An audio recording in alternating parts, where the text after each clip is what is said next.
Hi CARES, Vinayagar Chaturthi vlog பார்க்கலாமா? Actually எங்கள் ஏரியாவில் செகண்ட் டேவே விநாயகர் கரைச்சிருவாங்க. நாங்கள் ஃபஸ்ட் டே கோயிலுக்கு ஒரு ஈவினிங் போல் போனோம். அண்ட் தென் செகண்ட் டே போனோம். செகண்ட் டேவே கரைக்கிறதுனால எங்கள் வீட்டுக்கு குட்டி குட்டி விநாயகர் கொடுத்துருந்தாங்க. ஸோ அதெல்லாம் பூஜை பண்ணி அதுக்கப்புறம் கரைக்கும் போது எங்கள் வீட்டிலேருந்து அந்த விநாயகரோடு சேர்த்து நாங்கள் கரைக்க கொடுத்துருவோம்.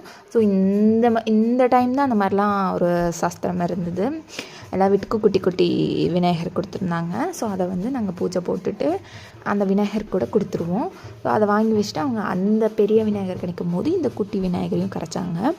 அப்புறம் பூஜையெல்லாம் முடிச்சுட்டு ஒரே ஆட்டம்தான், டான்ஸ் தான் எல்லோரும். அந்த மேளம் தாளம்லாம் அடித்தாங்க. ஸோ ஒரே டான்ஸ் தான் எல்லோரும்.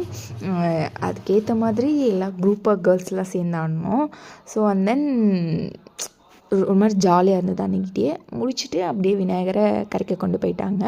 குட்டி குட்டி விநாயகரையும் கரைச்சாங்க, பெரிய விநாயகரையும் கரைச்சாங்க. அண்ட் தென் அடுத்தடுத்த விலாகில் பார்க்க மறக்காமல் லைக் பண்ணுங்கள், ஷேர் பண்ணுங்கள், சப்ஸ்கிரைப் பண்ணுங்கள்.